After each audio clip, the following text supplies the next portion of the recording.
You finally finished filming, editing, and exporting your video. You're ready to hit upload, but here's the truth. Most creators lose views right at this moment. Not because the video isn't good, but because they skip the step that tells YouTube how to actually find and recommend their videos. This is day 12 of the Creator Breakthrough series, 10 minutes a day to build your channel from the ground up. If you're watching this later, every video is numbered and organized in a playlist, so start from day 1 and move through step by step. But today I'm going to show you the exact upload process I use so every video you post is fully optimized and set up for discovery.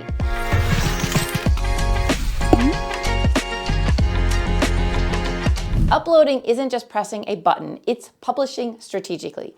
YouTube uses your metadata, your title, your descriptions, your tags, your chapters, and even your subtitles to understand what your video is about and who they should show it to. When you skip or rush these steps, you leave views on the table, and we don't want to do that, right? No.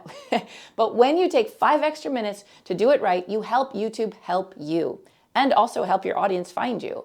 So let's go through it step by step. We'll cover 5 upload essentials, the steps that make sure your video looks professional, searchable, and clickable. Step number 1, let's get right to it. Title and descriptions that work together.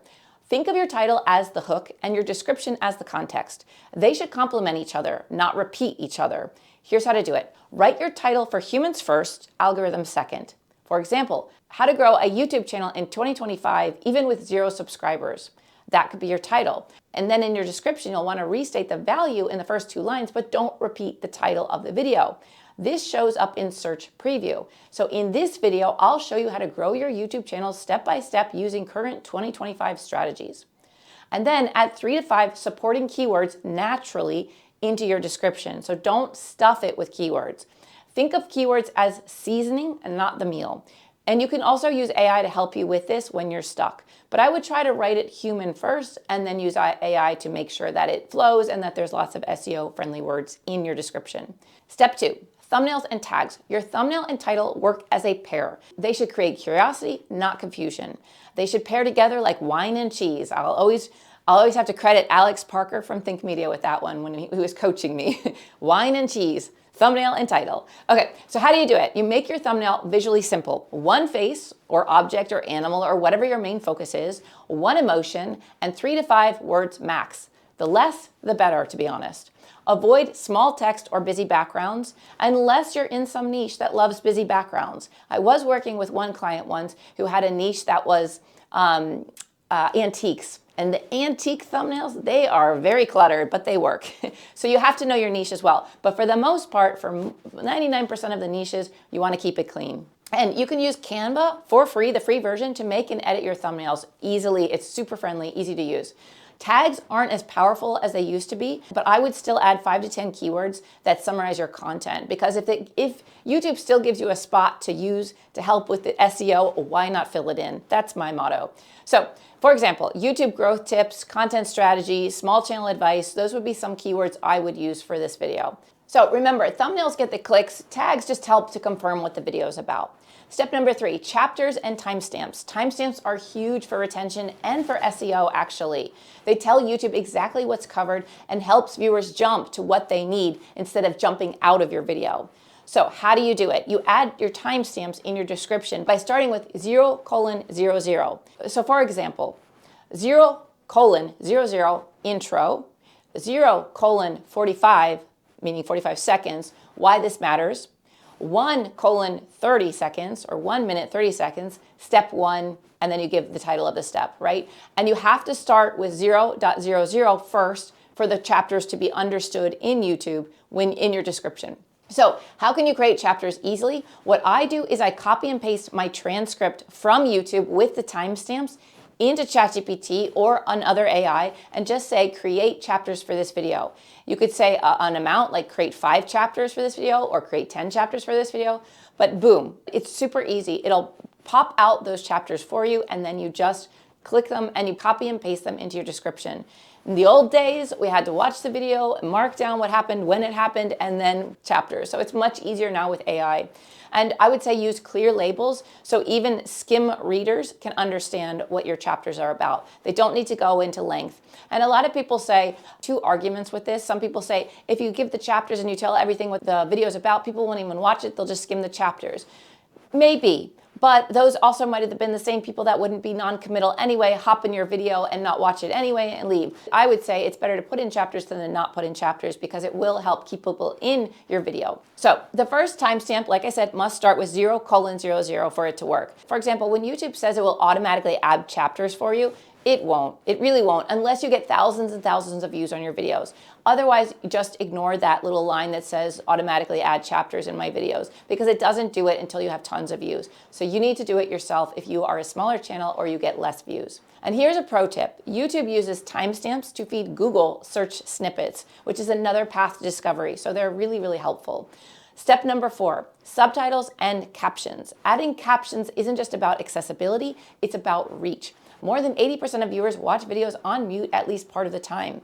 So how do you do this? You click into the subtitles in YouTube Studio and edit the audio-generated captions for accuracy, or you can upload your own file if you've pre-written them or use a service to do so. I use TurboScribe to write mine. The free version gives you 3 free uploads a day, but it only gives you up to 30 minutes of a video transcription. So if your videos are under 30 minutes, it's perfect. If it's longer than 30 minutes, then you might want to go into the YouTube auto-generated ones and then edit them out and make sure they're clean. So adding captions improves your video's metadata for YouTube to actually read them like searchable text and help connect your video with the right audience. Then step number 5 is final upload settings. Before hitting publish, double check these key settings. Visibility. Did you schedule it 12 to 24 hours in advance to give YouTube time for processing before you release it to the World Wide Web? So don't just upload your video and post it at the same time. You want it to simmer on YouTube so that YouTube has time to process it and understand who to push that video out to. Otherwise, if you post it right away, it might take 2 days for YouTube to figure out who your audience is, and then you see it start to rise. But it's better if it can get views right out of the gate. Then moving on to category. Choose one that actually fits your video. So it's either education, how-to, fitness, etc. For example, all of my videos are listed as how-to, not educational. I find how-to and lifestyle does better for my educational content than actual educational topic, or rather than the educational category in YouTube. It just goes much further, much faster. So that's a little behind the scenes tip for you. End screens, unless you're an academic, unless you're presenting a presentation, a research-based presentation, then the educational one will probably be the way to go. Okay. End screens and cards. Link to related videos or your playlist with your end screens and cards. This keeps viewers in your ecosystem longer, and YouTube loves that. So if you don't know what end screens are, they're those videos that pop up in the last 20 seconds of a creator's video to encourage them to keep watching their content.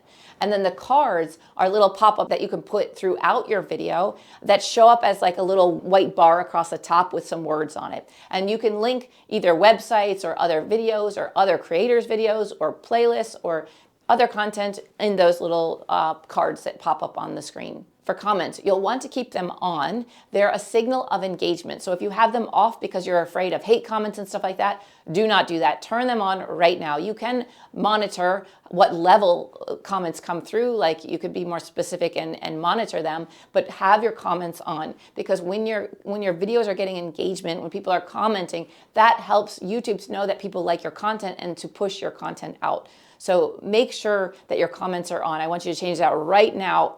Pause this video right now and do that now. It's really important so that you can get the most traction with your video as soon as it goes live. And like I said, you can modify what comments get through, of course, if you desire. And you can find this in YouTube Studio settings, community moderation, content controls. So look there if you want to modify the contents and if you want to turn your comments on if you have them off.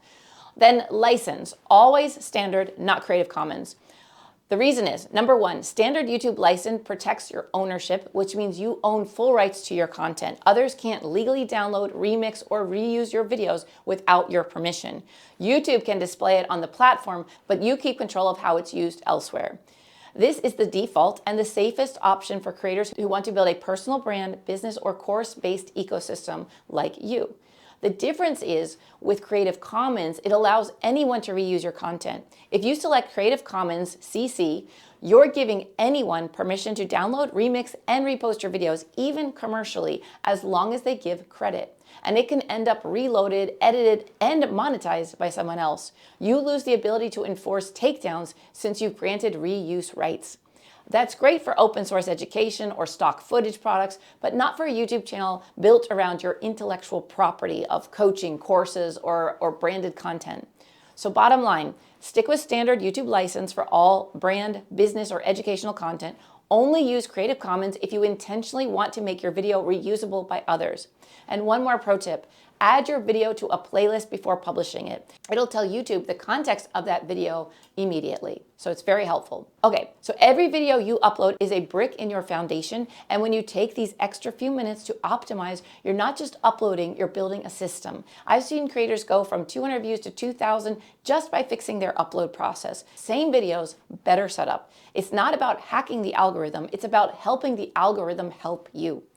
So your action steps for today, run through this upload checklist on your next video and make it part of your process because habits create results. Then comment day 12 done below once you uploaded your next video. I'd love to check it out and celebrate your progress. So subscribe right now and keep going with the Creator Breakthrough series and hit the bell so you don't miss any of the days. And I'll see you in day 13 where we'll talk about how to actually get views on that video in the first 24 hours so your hard work gets seen. Because posting is one thing, but publishing with purpose, that's what turns creators into professionals. And don't forget, if you want to do this journey with other creators, don't hesitate to get into the Creator Boost tribe. It's free to join and full of amazing people willing to help you succeed on YouTube. So don't miss out. It's a great place to be. There's a link in the description below to join, and I will see you in the next video. Bye for now.